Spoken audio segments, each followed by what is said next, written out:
বলিউডের জনপ্রিয় action hero tiger Shroff, যিনি তার চোখ ধাঁধানো অ্যাকশন স্টান্ট এবং অসাধারণ নাচের মুদ্রায় দর্শক হৃদয়ে বিশেষ জায়গা করে নিয়েছেন। এবার রূপালী পর্দায় সম্পূর্ণ নতুন এক অবতারে হাজির হতে যাচ্ছেন এই তারকা। প্রযোজক ফিরোজ নাদিয়াদওয়ালার আসন্ন একটি জম্বি কমেডি ঘরানার সিনেমায় চুক্তিবদ্ধ হয়েছেন তিনি। এই সিনেমায় তার বিপরীতে প্রথমবারের মতো দেখা যাবে সানায়া কাপুরকে। ছবিটি পরিচালনা করবেন আহমেদ খান, যিনি এর আগে বাঘি 2 ও হিরো পান্তির মতো সিনেমায় টাইগারের সঙ্গে কাজ করেছেন।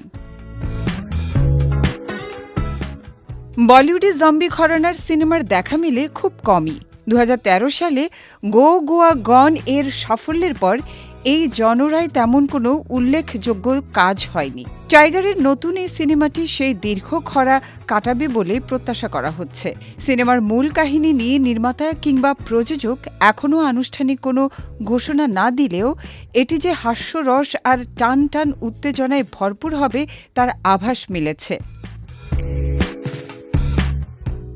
টাইগার শ্রফ বর্তমানে বেশ কিছু বড় বাজেটের প্রজেক্ট নিয়ে ব্যস্ত সময় পার করছেন।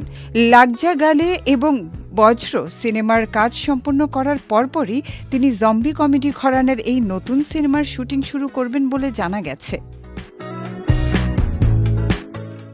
অন্যদিকে সানায়া কাপুরকে সম্প্রতি দেখা গেছে তু ইয়া মে থ্রিলারে। সামনে তার হাতে রয়েছে জেসি নামের আরেকটি কমেডি সিনেমা।